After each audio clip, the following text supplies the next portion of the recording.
Hello students. Vande Mataram IAS online platform पर आप सभी लोगों का स्वागत है। भारतीय अर्थव्यवस्था की इस सीरीज में हम लोग बात करने वाले हैं आज आत्मनिर्भर भारत अभियान, आत्मनिर्भरता बनाम बहुपक्षवाद, वैश्विक आर्थिक परिदृश्य व भारत सरकार द्वारा उठाए गए नीतिगत कदम और अभ्यास प्रश्नों। ये सभी टॉपिक भारत में नियोजन से संबंधित है, यानी अध्याय 5 से रिलेटेड है और ये अध्याय 5 का लास्ट क्लास है। आत्मनिर्भर भारत अभियान ये मुख्य टॉपिक है।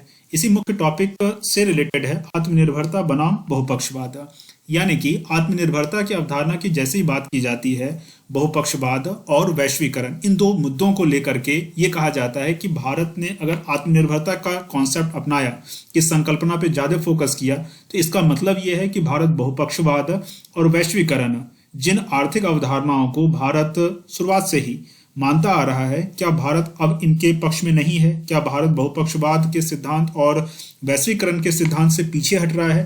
तो इस पूरे डिस्कशन को हम लोग यहाँ देखेंगे। ये मुख्य परीक्षा के लिए अच्छा डिस्कशन है। वैश्विक आर्थिक परिदृश्य व भारत द्वारा उठाए गए नीतिगत कदम, ये भी इसी से रिलेटेड है। अभ्यास प्रश्न भी देखेंगे, लेकिन सबसे पहले पिछले दिन का जो प्रश्न था उसको देख लेते हैं। विश्व विकास प्रतिवेदन, वर्ल्ड डेवलपमेंट रिपोर्ट प्रकाशित किसके द्वारा की जाती है? विश्व बैंक के द्वारा। इस पे विस्तार पूर्वक हम लोगों ने चर्चा की थी। और वर्ल्ड बैंक के द्वारा जो अन्य कुछ रिपोर्ट पब्लिश किए जाते हैं उसको भी आप याद रखेंगे। आत्मनिर्भर भारत अभियान को देखते हैं। सबसे पहली बात तो सामान्य सा शब्द है आत्मनिर्भर भारत अभियान, यानी कि भारत को आर्थिक दृष्टि से आत्मनिर्भर बनने की आवश्यकता है। वैसे ये संकल्पना जो है कहीं ना कहीं समाजवादी अर्थव्यवस्था या साम्यवादी अर्थव्यवस्था जैसी कुछ लगती है। ठीक है, आत्मनिर्भरता की अवधारणा को पहले भी महत्व दिया गया है, लेकिन आज की तारीख में जब भारत वैश्वीकरण, बहुपक्षवाद जैसी चीजों को बहुत ज्यादा महत्व दे रहा है, इनफैक्ट शुरुआत से ही महत्व दे रहा है, जब से इन सब चीजों को लेकर के पूरी दुनिया में एक स्वीकार्यता बनी है, तो भारत उसमें अग्रणी राष्ट्र रहा है, चाहे वो वैश्वीकरण हो या बहुपक्षवाद हो।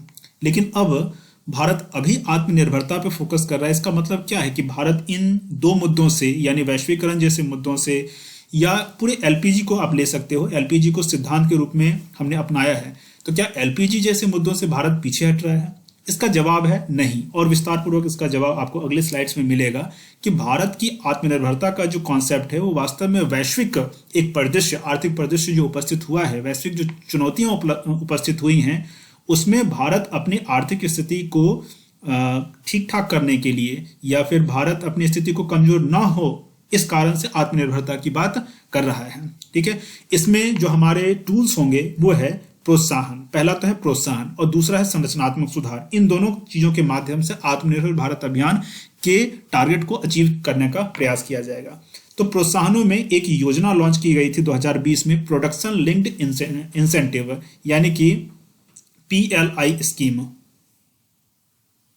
ये स्कीम क्या है इसको हम आगे समझेंगे। उसके अलावा संरचनात्मक सुधार, यानी कि जो बड़े बड़े क्षेत्र हैं जैसे श्रम कानून, कृषि विपणन, सरकारी बैंकों में सुधार आदि के माध्यम से संरचनात्मक सुधार किया जाएगा, ये स्ट्रक्चरल रिफॉर्म किया जाएगा। और इन दोनों चीजों के माध्यम से 2020 तक भारत की अर्थव्यवस्था 5 ट्रिलियन अमेरिकी डॉलर की करने का लक्ष्य है और वर्ल्ड इकोनॉमी का पावर हाउस बनाने का लक्ष्य है भारत को। ठीक है, और ये सब आत्मनिर्भर भारत अभियान से होगा।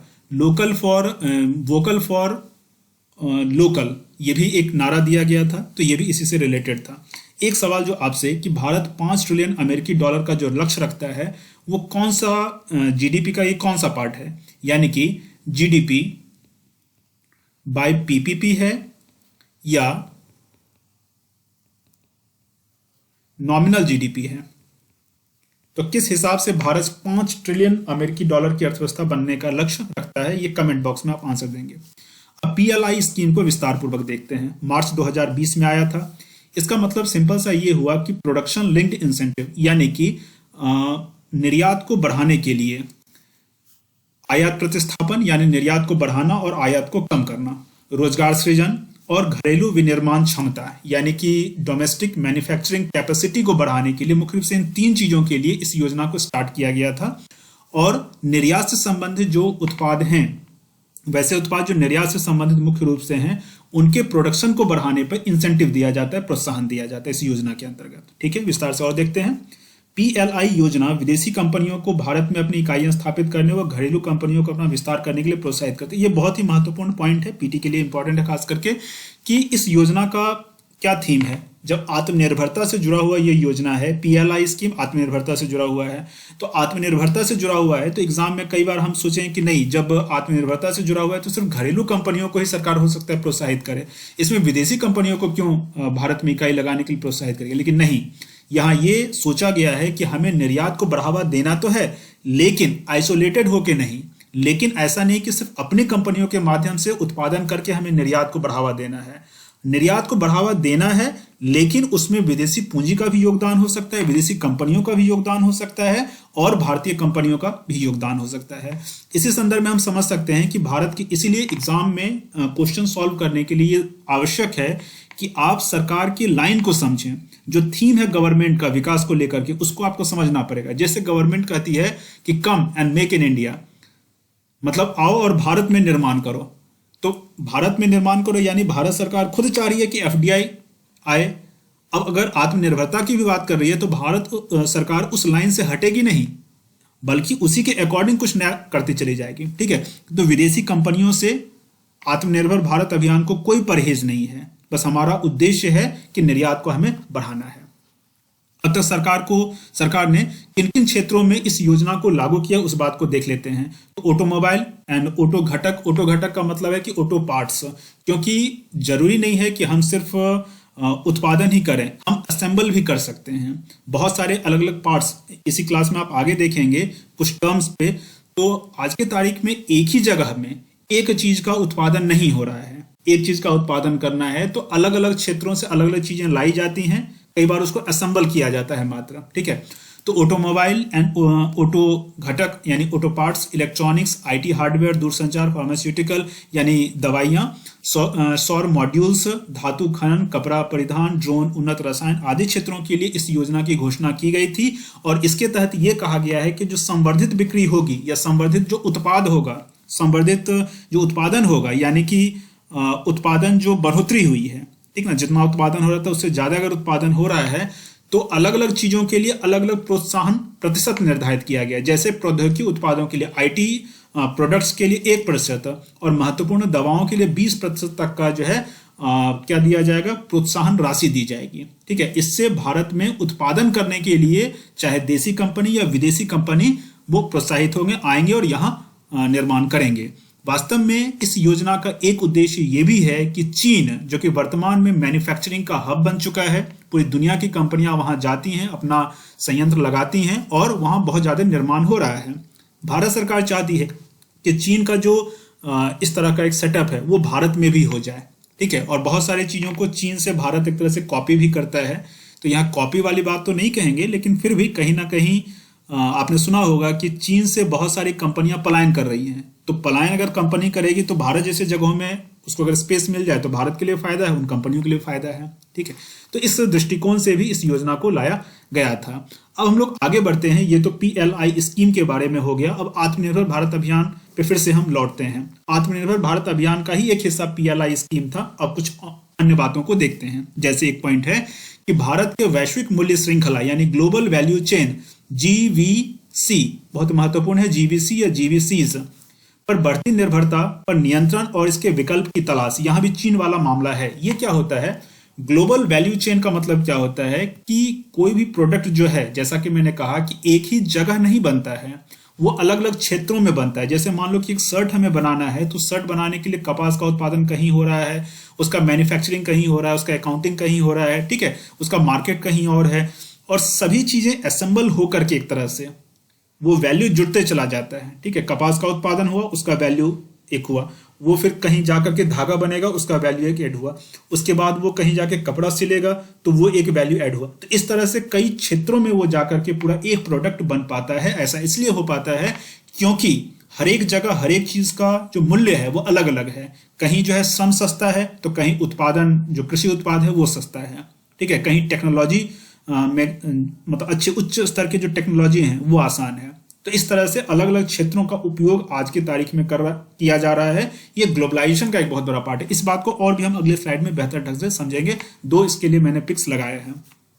इसके अलावा आत्मनिर्भर भारत अभियान के लिए भारत का चीन के साथ बढ़ते व्यापार घाटे एवं डेटा की निजता से जुड़े खतरों पर भी नियंत्रण लाने की कोशिश की जा रही है। चलिए अब हम लोग जो है ग्लोबल वैल्यू चेन को और विस्तार से देखते हैं और समझते हैं। जैसा कि यहाँ लिखा हुआ है कि a global value chain breaks up the production process, यानी प्रोडक्शन प्रोसेस जो आज तक या अभी तक हम लोग सामान्य रूप से समझते थे कि अगर एक चीज का उत्पादन करना है तो एक ही जगह उत्पादन होगा, है ना, एक देश में उत्पादन होगा, श्रम भी वहीं का है, पूंजी भी वहीं का है, और भी जो अलग अलग चीजें हो सकती हैं वो सब वहीं हो रहा है और वो देश किसी खास पर्टिकुलर चीज का उत्पादन कर रहा है। लेकिन अब ऐसा नहीं हो रहा। अब क्या किया जा रहा है कि प्रोडक्शन प्रोसेस को तोड़ दिया जा रहा है, ब्रेक किया जा रहा है अक्रॉस कंट्रीज, अलग अलग कंट्रीज में। जैसे कि यहाँ आप देख सकते हैं, firms specialised in a specific task and do not produce the whole product. मतलब कोई एक प्रोडक्ट किसी एक ही देश में उत्पादन नहीं किया जा रहा, अलग अलग फर्म जो है अलग अलग देशों में किसी खास काम को करने के लिए स्पेशलाइज्ड हैं, ठीक है,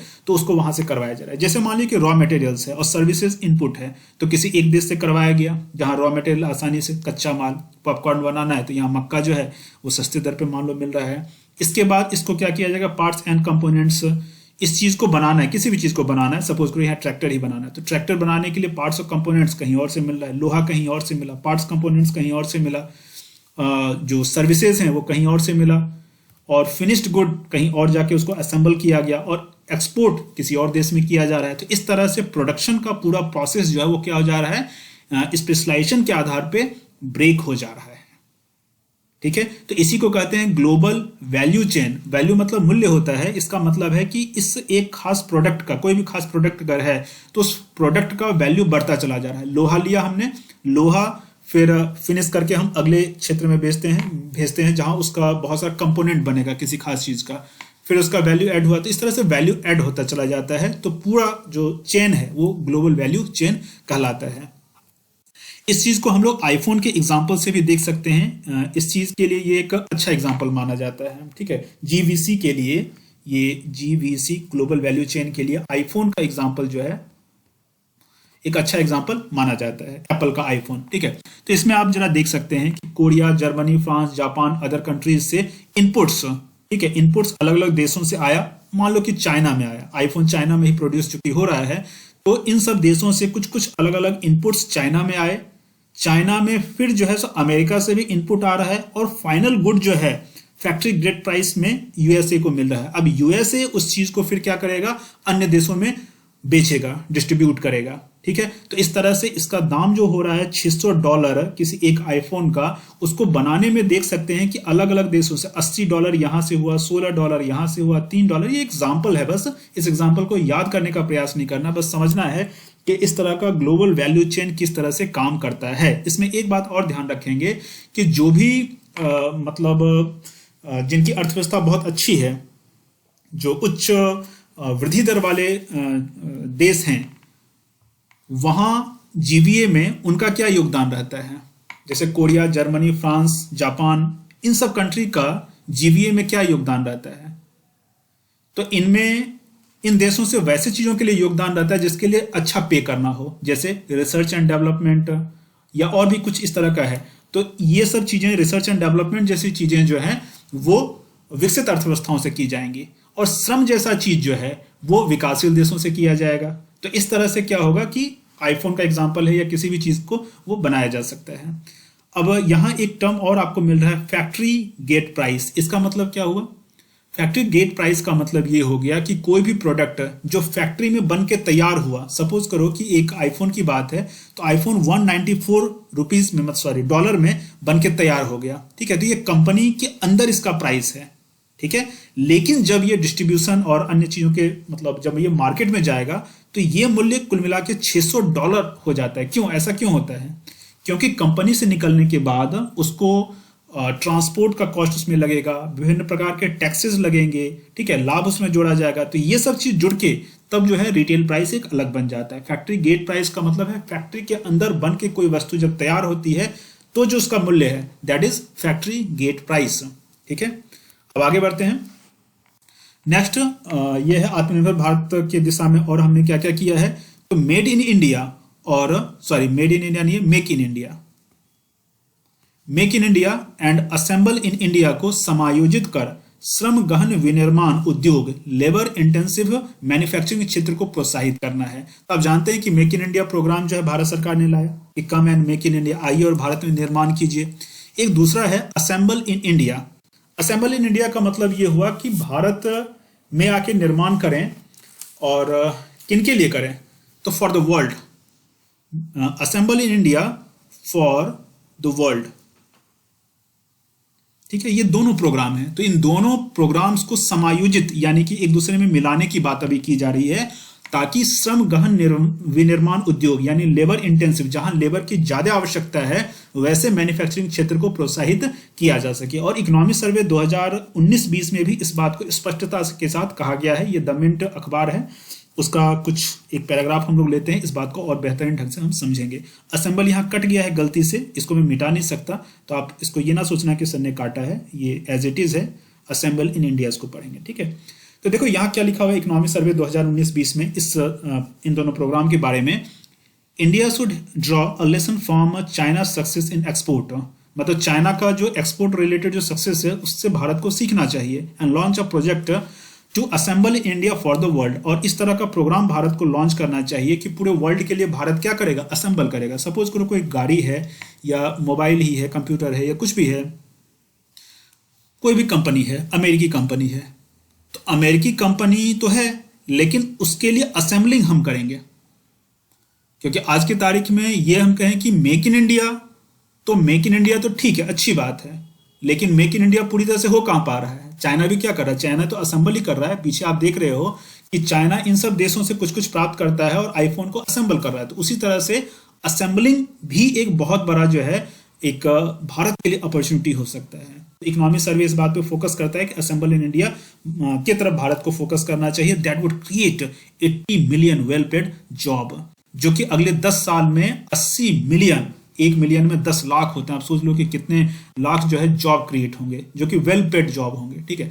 तो ये सब बातें कही जाती हैं, वैसे रियलिटी में तो है कि जॉबलेस ग्रोथ की स्थिति हमारी हो रही है ना। लेकिन फिर भी अब इकोनॉमिक सर्वे है तो कुछ कुछ अच्छी बातें तो कहेगा। राष्ट्र स्तरीय आपूर्ति श्रृंखला, ये भी कहा जा रहा है कि pan India supply chain. Supply chain क्या होता है, अगर हम सप्लाई चेन समझ जाएं तो ये पैन इंडिया सप्लाई चेन का कॉन्सेप्ट समझ पाएंगे। सप्लाई चेन का मतलब ये होता है कि जहां रॉ मटेरियल उत्पादन हुआ, रॉ मटेरियल से लेकर के कंज्यूमर तक चीजें जो पहुंच रही हैं। सपोज करो कि हम बात करते हैं एक ब्रेड के बारे में। गेहूं का उत्पादन हुआ खेतों में, रॉ मटेरियल वो है। अब गेहूं से ब्रेड बनने तक का जो पूरा श्रृंखला है वो खुद ब खुद तो नहीं हो जाता है, उसके लिए एक पूरा चेन है। तो दैट इज सप्लाई चेन, उसी को सप्लाई चेन कहते हैं, आपूर्ति श्रृंखला कहते हैं। तो आत्मनिर्भर भारत के लिए हमें जो है राष्ट्र स्तरीय आपूर्ति श्रृंखला यानी पैन इंडिया सप्लाई चेन का विकास करने की आवश्यकता है, जिसे आने वाले समय में वैश्विक मूल्य श्रृंखला ग्लोबल वैल्यू चेन से जोड़ने की आवश्यकता है, ठीक है। उससे जोड़ेंगे तब निर्यात संवर्धन किया जा सकता है, यानी एक्सपोर्ट को जो है बढ़ावा दिया जा सकता है। कॉन्सेप्ट को समझ पा रहे हो? जब तक इन छोटे छोटे कॉन्सेप्ट को नहीं समझोगे, दिमाग में जब तक ये बातें नहीं आएंगी, तब तक जो है एग्जाम में आपको नंबर नहीं मिलेगा, ठीक है। जैसे इकोनॉमी का हम कोई बात लिख रहे हैं, तो इकोनॉमी में खास करके दिक्कत ये होती है कि ये एक तरह से देखा जाए तो वर्ल्ड इकोनॉमी हम पढ़ रहे होते हैं। हमें लगता है कि इंडियन इकोनॉमी पढ़ रहे हैं, लेकिन ऐसा नहीं है। ये एक बहुत ही कॉम्प्लेक्स और सेंट्रलाइज्ड इकोनॉमिक सिस्टम है, जो कि मुख्य रूप से अमेरिका या अमेरिकी संस्थाओं के द्वारा पूरे वर्ल्ड में चलाया जा रहा है। कॉम्प्लेक्स सेंट्रलाइज्ड इकोनॉमिक सिस्टम है ये, ठीक है। तो जब हम यहाँ भी पढ़ रहे होते हैं तो हमें शुरुआत में तो ये लगता है, या बहुत सारे टीचर इस तरह का कुछ पढ़ा देते हैं कि ठीक है नॉर्मली जीडीपी वगैरह या इस तरह की कुछ कुछ बातें जो हैं या सिलेबस में जो लिखा है ऊपरी ऊपरी बातें बता, लेकिन काम नहीं चलेगा। आपको अप टू डेट वाला जो मैटर है, ठीक है, एकदम से अपडेटेड मैटर, जो कि करंट अफेयर्स में भी जो चीज़ें चल रही हैं उसके अनुसार जो टर्मोलॉजीज हैं, उन टर्मोलॉजीज का यूज़ आपको करना पड़ेगा। जो कॉन्सेप्ट भारत सरकार के हिसाब से है वो आपको करना पड़ेगा, ठीक है। क्योंकि अगर आप आईएएस या फिर कोई भी इस तरह का पद धारण करते हैं तो आपसे उसी लेवल का उम्मीद किया जाता है। अभी जो विदेश मंत्री हैं, सोचिए कि वो भी आईएफएस ऑफिसर थे, तो जब तक उनको हर एक बात का जानकारी नहीं है, पता नहीं है, तो वर्ल्ड के साथ तालमेल कैसे बैठाएंगे। तो आपसे वैसी उम्मीद की जाती है। इसलिए इन सब चीज़ों को बहुत गहराई से समझने का प्रयास करना, जितना पढ़ना उससे ज़्यादा इस पर चिंतन करना, लिखने का भी अभ्यास करना। चलिए नेक्स्ट पॉइंट, आर्थिक राजनयिक एक नया टर्म आपके लिए है कि इकोनॉमिक डिप्लोमेसी की एक नए दृष्टिकोण की शुरुआत की गई है, जिसका उद्देश्य उभरते वैश्विक आर्थिक व्यवस्था यानी ग्लोबल इकोनॉमिक ऑर्डर में उचित स्थान बनाना है। ये टर्म ज्यादा प्रचलित नहीं था, लेकिन मुझे लगता है कि ये टर्म है बहुत महत्वपूर्ण। ठीक है, डिप्लोमेसी के लिए अभी तक जो है सॉफ्ट डिप्लोमेसी, हार्ड डिप्लोमेसी, हजार तरह के डिप्लोमेसी की बात करी जा रही है। अब जो है डायरेक्टली एक टर्म आ रहा है इकोनॉमिक डिप्लोमेसी, यानी कि आर्थिक राजनयिक का इस्तेमाल करके, ठीक है, हम जो है वैश्विक आर्थिक व्यवस्था में अपनी स्थिति को क्या कर सकते हैं, मजबूत बना सकते हैं। वास्तव में भारत की शक्ति जो है ना, कभी भी वर्तमान में, मतलब जब से भारत अंग्रेजों से एक नई व्यवस्था में आया है 1947 के बाद, तो भारत की सैन्य शक्ति बहुत ही मजबूत नहीं रही है। भारत की जो अन्य डिप्लोमेसी वो उतनी मजबूत नहीं रही है जितनी की 1991 के बाद भारत का जो इकोनॉमिक पावर मजबूत रहा है। भारत एक बहुत ही मजबूत एक बाजार के रूप में उभरा है, जिस बाजार का इस्तेमाल सब कोई करना चाहते हैं। ठीक है, और इसी कारण से पूरे वर्ल्ड में भारत को बहुत महत्व दिया जा रहा है। ये बहुत अच्छी बात नहीं है। जब आप बहुत ज्यादा उपयोगी हो और आपको बहुत ज्यादा महत्व दिया जाए तो इसमें कोई बड़ी बात नहीं हो गई। कई बार तो अंतर्राष्ट्रीय जो राजनीति चलती है उसमें लोग आपसे डरें, आपके हितों की बात करें, आपके हितों को सुने, तब तो बहुत अच्छी बात है। जैसे पश्चिमी देशों का दबदबा है, इवन चाइना का जैसे दबदबा है, भारत लेकिन एक अच्छा मार्केट होने के कारण भारत अपना दबदबा रखता है। ठीक है, ये भी अच्छी स्थिति है। तो इकोनॉमिक डिप्लोमेसी, इसके अलावा बहुपक्षवाद, वो वैश्वीकरण यानी कि मल्टीलेटरलिज्म। मल्टीलेटरलिज्म का मतलब ये हुआ, वैसे तो यहाँ आर्थिक संदर्भ में मल्टीलेटरलिज्म की बात कर रहे हैं, कई बार जो है राजनयिक संदर्भ में यानी आईआर वाला जो टॉपिक रहता है उसमें भी मल्टीलेटरलिज्म होता है, दोनों एक दूसरे से जुड़ा हुआ भी है। बट यहां मुख्य रूप से मल्टीलेटरलिज्म का मतलब यह हुआ कि अंतरराष्ट्रीय व्यापार जो है उस पर किसी एक का कब्जा नहीं होगा। सभी देश अंतरराष्ट्रीय व्यापार में अपनी अपनी भागीदारी, हिस्सेदारी निभाएंगे, सभी को फायदा होगा। ठीक है, मतलब अंतरराष्ट्रीय व्यापार पे किसी एक का कब्जा नहीं। वास्तव में मल्टीलेटरलिज्म शब्द, वैश्वीकरण शब्द जैसे शब्द जो हैं वो बहुत अच्छे तो लगते हैं, लेकिन इसमें अगर गहराई से हम देखें तो ये सभी चीजें भी पश्चिमी देशों के लिए गढ़ी गई ये शब्द हैं, गढ़े गए शब्द हैं। भारत को वास्तव में बहुपक्षवाद, वैश्वीकरण से उतना ज्यादा फायदा नहीं हो रहा है जितना पश्चिमी देशों को फायदा हो रहा है। इनफैक्ट चीन जैसे देशों को भी फायदा हो रहा है।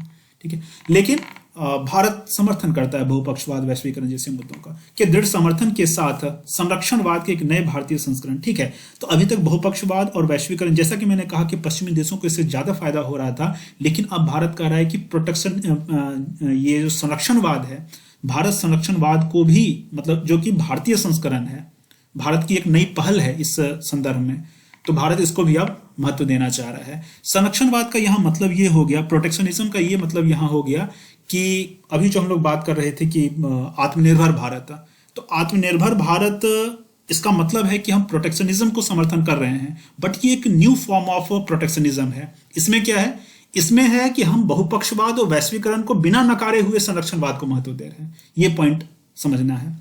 आयात प्रतिस्थापन यानी इंपोर्ट सब्स्टिट्यूट, यानी कि इंपोर्ट को हम कम करके एक्सपोर्ट को बढ़ाएं, एवं विकेंद्रित औद्योगिक विस्तार, डिसेंट्रलाइज्ड इंडस्ट्रियल एक्सपेंशन पर फोकस करना है। इसको हम समझते हैं, इसमें विकेंद्रीकृत औद्योगिक विस्तार का मतलब हो गया कि नीति आयोग ने इस बात को कहते हुए कहा है कि जिले यानी डिस्ट्रिक्ट्स इस तरह के डिसेंट्रलाइज्ड इंडस्ट्रियल एक्सपेंशन के फोकल पॉइंट होंगे, और इसी के थ्रू हम लोग क्या करेंगे कि औद्योगिक विकास, विकेंद्रीकृत औद्योगिक विस्तार करेंगे। ठीक है, यानी केंद्रीकृत से उसको विकेंद्रीकृत करना है, सेंट्रलाइज ना हो करके डिसेंट्रलाइज्ड हो, और जिलों को, एक एक जिलों को उसका क्या बनाया जाए, फोकल पॉइंट बनाया जाए। इसके अलावा चक्रीय अर्थव्यवस्था यानी सर्कुलर इकोनॉमी को भी प्रोत्साहित करने की बात है। सर्कुलर इकोनॉमी को आप यहां इस तरह से समझ सकते हैं कि सर्कुलर इकोनॉमी का मतलब क्या होता है। इकोनॉमी तो समझ रहे हैं, आर्थिक व्यवस्था है ना, लेकिन सर्कुलर इकोनॉमी, इस तरह से सर्कुलर इकोनॉमी, उसमें क्या है, इसमें कोई भी चीज का प्रोडक्शन हुआ यानी प्रोड्यूस, जब प्रोडक्शन होगा तो उसका कंजप्शन होगा यानी यूज होगा।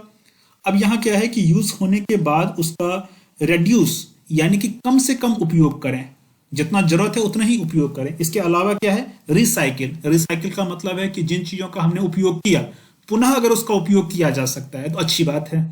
इसके बाद जो है रीयूज, मतलब रिसाइकल रीयूज। रिसाइकल का बेसिकली ये मतलब हो गया था, रिसाइकल फिर से एक बार समझते हैं। रिसाइकल मतलब किसी भी चीज को फिर से नए फॉर्मेट में ला करके उसका उपयोग करना। रीयूज मतलब पुनः यूज करना। और इस तरह से जो है सर्कुलर इकोनॉमी काम करती है। सर्कुलर इकोनॉमी का मेन पॉइंट ये है कि इसमें हमें संसाधनों का कम से कम इस्तेमाल करना है।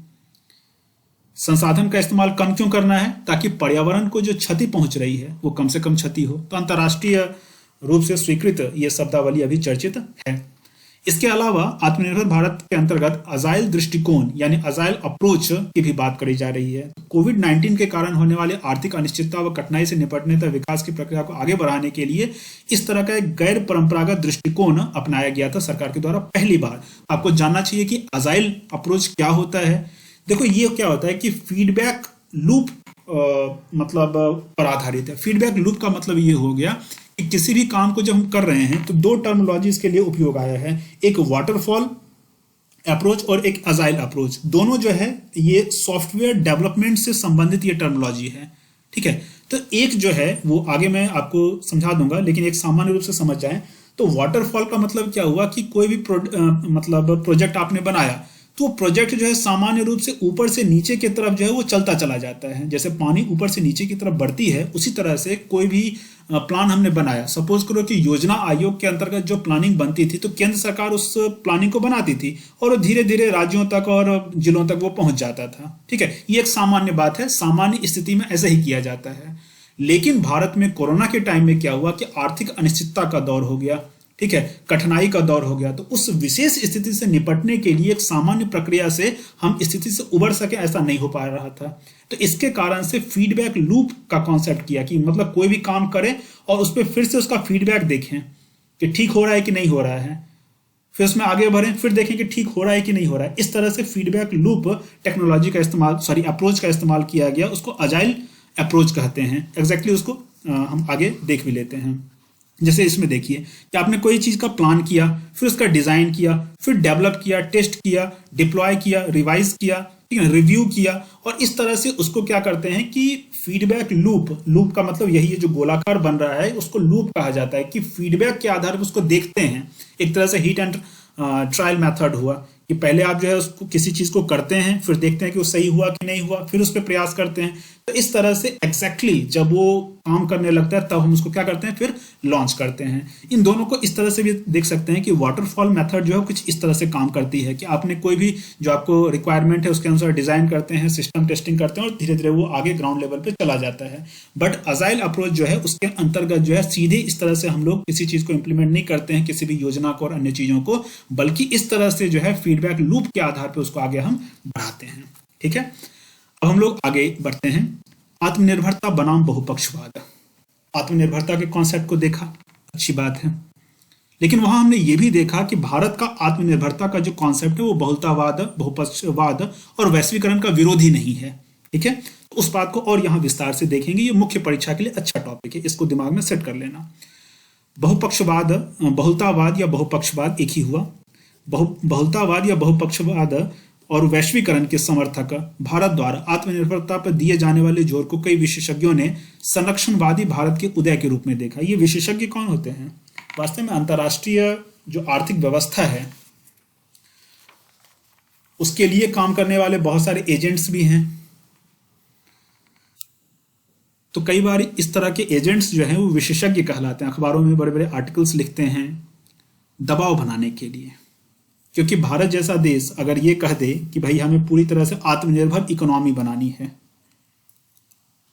आत्मनिर्भर इकोनॉमी बनानी है, तो पूरी दुनिया की जो व्यवस्था है वो वास्तव में बिगड़ जाएगी। हमें पश्चिमी देशों के बारे में लगता है कि वो अपने हिसाब से, वो अमीर जो हैं वो अपने कारण अमीर हैं। ऐसा नहीं है, बहुत ज़्यादा मेहनती हैं, बहुत सा संसाधन उनके पास है, ना तो बहुत मेहनती हैं ना तो बहुत संसाधन है। वास्तव में वो व्यापारी हैं और व्यापारियों की जो टेंडेंसी होती है वो उनमें है। बाद में लूट की प्रवृत्ति भी उनमें बढ़ गई। सिर्फ ऐसे नहीं कि नॉर्मल वो व्यापार करने लगे, लूटने भी लगे। साम्राज्यवाद, पूरी दुनिया में अपने उपनिवेश बनाए।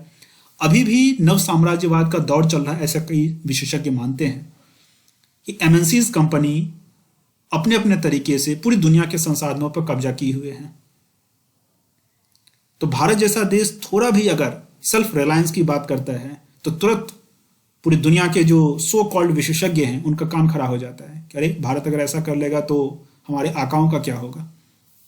तो इसको संरक्षणवादी भारत के उदय के रूप में भारत की आलोचना तुरंत स्टार्ट हो गई।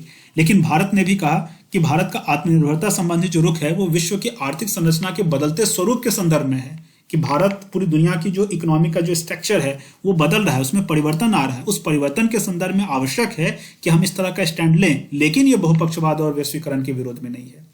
वैश्विक आर्थिक व्यवस्था पे जैसे कुछ एग्जांपल कि क्या क्या परिवर्तन हो रहा है, जैसे वैश्विक आर्थिक व्यवस्था पे 2008 में पश्चिमी देशों के ग्रेट रिसेशन, चीन का एक आर्थिक महाशक्ति के रूप में उदय, यूएसए और चीन का व्यापारिक तनाव, पश्चिमी अर्थव्यवस्था के द्वारा संरक्षणवादी नीति को अपनाया जाना, प्रोत्साहित करना, इन सब कारणों से भारत को भी अपनी स्थिति को सुरक्षित रखने के लिए, पूरे जो वैश्विक आर्थिक व्यवस्था में अपनी स्थिति को सुरक्षित रखने के लिए भारत को इस तरह का कदम उठाना पड़ रहा है।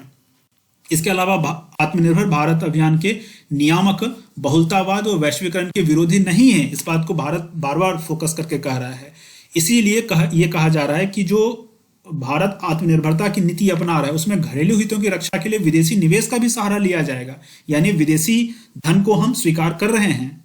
ठीक है, एफडीआई की नीति से हम पीछे नहीं हट रहे हैं, बल्कि घरेलू हितों की रक्षा के लिए विदेशी निवेश का सहारा लिया जा रहा है। अपने व्यापारिक हितों की पुनर्संरचना हो, उभरती वैश्विक व्यवस्था में एक मजबूत स्थिति और वैश्विक भूमिका निभाने की भी भारत कोशिश करेगा। आइसोलेटेड भारत नहीं होने जा रहा है। कुछ और नीतिगत कदम क्या क्या भारत के द्वारा उठाए जा रहे हैं, तो वैश्विक आर्थिक परिदृश्य से तालमेल बैठाते हुए भारत सरकार द्वारा कुछ जो नीतिगत कदम उठाए गए, जैसे ये कहा जा रहा है कि अर्थव्यवस्था को कमांड एंड कंट्रोल की स्थिति से प्लग एंड प्ले की ओर ले जाना। ये वैसे आत्मनिर्भरता वाले टॉपिक से अलग है, ये बस हम ये समझेंगे कि वैश्विक आर्थिक परिदृश्य जो पीछे आपने एग्जाम्पल देखा कि अभी कुछ इस तरह की बातें जो हो रही हैं, इसके संदर्भ में भारत क्या क्या कर रहा है, या और भी जो आर्थिक परिदृश्य जो वर्तमान का है उसके संदर्भ में भारत अपनी अर्थव्यवस्था को सुधारने के लिए क्या क्या कर रहा है। तो एक बहुत अच्छा है पॉइंट कि भारत कमांड एंड कंट्रोल की स्थिति से उबर कर प्लग एंड प्ले की ओर अपनी अर्थव्यवस्था को ले जा रहा है। इसका मतलब क्या हो गया, इसका मतलब ये हो गया कि जो सोवियत व्यवस्था भारत में एक तरह से अप्रत्यक्ष तौर पे चल रही थी योजना आयोग के गठन के बाद से ही, उससे हम निकल रहे हैं, कमांड एंड कंट्रोल की स्थिति से निकल रहे हैं। यानी सरकार कमांड एंड कंट्रोल नहीं करेगी बल्कि प्लग एंड प्ले करेगी, यानी अर्थव्यवस्था को एक बहुत ऐसी स्थिति में ले जाएगी जहां स्मूथली हर एक काम हो जाए। इसका मतलब है कि प्राइवेट प्लेयर्स के लिए भी पर्याप्त स्पेस रहे। प्रधानमंत्री ने इस बात को अपने स्टेटमेंट में भी कहा है, PM Modi says command and control regime over, let's plug and play. अच्छा, एक बात और है, कई बार आपको लगेगा कि क्या है प्रधानमंत्री इस तरह के कुछ टर्म बोलते रहते हैं। ठीक है, बोलते रहते हैं, आपको भी बोलना है, नहीं बोलेंगे तो एग्जाम नहीं निकलेगा। ठीक है, क्योंकि इन सब चीजों को जो हमें लगता है कि बहुत सामान्य चीजें हैं, ये वास्तव में पॉलिसी मैटर है, पॉलिसी रिलेटेड मैटर है। तो इन पॉलिसी रिलेटेड मैटर के आधार पे ही ग्राउंड लेवल तक पॉलिसीज बनते हैं, और ये पॉलिसीज अंतर्राष्ट्रीय लेवल पे एक्सेप्टेड होते हैं, स्वीकार्य होते हैं। इन टर्मिनोलॉजीज का भी बड़ा महत्व है, ध्यान रखना है, यूज करना है। सरकार की नीतियों में एक और जहां व्यवसाय अनुकूल, अब दोनों बातें हैं, एक तो प्रो बिजनेस के साथ साथ प्रो पुअर। वैसे तो दोनों एक साथ नहीं हुआ जा सकता है, मुझे ऐसा लगता है कई बार। जैसे मुझे ये लगे कि गांव में मैं गुड़ का फैक्ट्री खोलूंगा, सरकार कहेगी हम चीनी का फैक्ट्री खोलेंगे। चीनी का फैक्ट्री खोलना प्रो बिजनेस है, मतलब जिस चीज की वास्तव में आवश्यकता नहीं है उसको भी प्रोत्साहित करना कई बार हो जाता है। हमें दवाओं की आवश्यकता नहीं है, सरकार दवाओं को प्रोत्साहित करेगी, तो प्रो बिजनेस और कई बार प्रो पुअर जो है कंट्राडिक्शन भरा वर्ड है कि दोनों वर्ड साथ साथ काम नहीं कर सकते हैं। लेकिन सरकार का यह दावा है कि सरकार दोनों चीजों को एक साथ लेके चलने का प्रयास कर रही है, अच्छी बात है। एक जो है अभ्यास प्रश्न आपके लिए है, वैसे ये अभ्यास प्रश्न जो दिया गया यहाँ है इसको मैंने इस क्लास में डिस्कस नहीं किया है, लेकिन फिर भी इस टॉपिक को तैयार करते हुए मुझे ये एक टर्म मिला, फ्रेजाइल 5। तो बताइए फ्रेजाइल 5 के रूप में जो 5 देशों का समूह है वो कौन है। तो ये आप खुद इसको पहले एक बार इस सवाल को पढ़ लीजिए, फिर इसका जवाब मैं इसी क्लास में अभी ही दे दूंगा। फ्रेजाइल 5 के रूप में किसको माना जाता है, फ्रेजाइल 5। ठीक है, ब्राजील, रूस, भारत, चीन, South Africa, Brazil, Indonesia, Bharat, तुर्की, साउथ अफ्रीका, ब्राजील, इंडोनेशिया, चीन, तुर्की, साउथ अफ्रीका और उपरोक्त में, मतलब 3 विकल्प आपके पास हैं। या फिर चौथा विकल्प है कि कोई नहीं। चलिए इसका आंसर मैं दिए देता हूं। इसका आंसर है बी नंबर, यानी कि ब्राजील, इंडोनेशिया, भारत, तुर्की और साउथ अफ्रीका, ये 5 कंट्रीज जो हैं, इन 5 कंट्रीज को फ्रेजाइल 5 कहा जाता है। फ्रेजाइल का मतलब होता है क्षणभंगुर, नाजुक, भुरभुरा, मुलायम, यानी कमजोर। सिंपल सी बात है, कमजोर।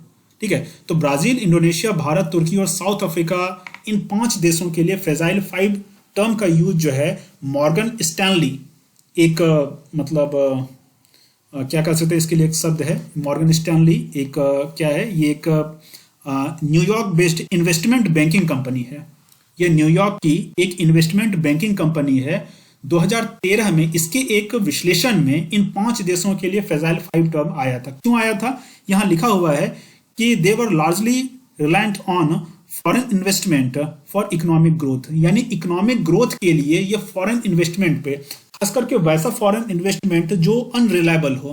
ठीक है, अनरिलायबल फॉरेन इन्वेस्टमेंट, यानी मुख्य रूप से ये FII जैसे फॉरेन इन्वेस्टमेंट पर इनका विकास टिका हुआ है, इसीलिए इन कंट्री को फ्रेजाइल 5 कहा गया। वैसे अभी इस कारण से ये चर्चा में है, नीति आयोग के डॉक्यूमेंट में भी फ्रेजाइल 5 जैसा शब्द है, और अभी भी कई बार अखबारों में ये शब्द आते रहता है। जैसे अभी राजनाथ सिंह ने भी शायद 1 साल पहले उनका एक स्टेटमेंट आया था कि भारत अब जो है फ्रेजाइल 5 का सदस्य एक समय था, या फ्रेजाइल 5 ग्रुप में एक समय था, लेकिन आज नहीं है। आज तो भारत जो है एक बहुत ही मजबूत अर्थव्यवस्था बन चुका है। ठीक है, तो भारत अपनी तरफ से नकारता है, और पश्चिमी देश खास करके इस तरह के जो बैंकिंग इंस्टीट्यूशंस होते हैं वो कई बार भारत जैसे देशों के लिए इस तरह के टर्मिनोलॉजी का इस्तेमाल करते हैं, ताकि भारत जैसा देश उनके नीतियों पे फिर काम करने लगे। ठीक है, वैसे भी पूरी दुनिया में बैंकिंग कंपनियां हैं, उन्होंने ही कब्जा जमा के रखा हुआ है, वही अपने हिसाब से चीजों को कर रही हैं। तो इन 5 देशों का नाम आपको ध्यान में रखना है। नाम आपको ये ब्राजील, इंडोनेशिया, भारत, तुर्की, साउथ अफ्रीका, कई बार इनको जो है BIITS यानी बिट्स कंट्रीज भी कहा जाता है, तो समझ जाना फ्रेजाइल 5 के लिए है। आज का क्लास इतना ही। Vande Mataram IAS Telegram channel है, इससे आप जुड़ सकते हैं। एक व्हाट्सएप ग्रुप बनाया गया है इकोनॉमिक क्लास सपोर्ट करके, तो इसमें आपको PDF और साथ ही साथ क्लास रिगार्डिंग जो भी आपको डाउट होते हैं उन डाउट का क्लियरेंस के लिए आप इससे जुड़ सकते हैं। ये व्हाट्सएप नंबर है, इसमें अपना नाम और अपने डिटेल के साथ भेजेंगे कि इसमें आपको जुड़ना है। पेड ग्रुप है, 249 देकर के आप इसमें जुड़ सकते हैं। मिलते हैं फिर अगले क्लास में। जय हिंद।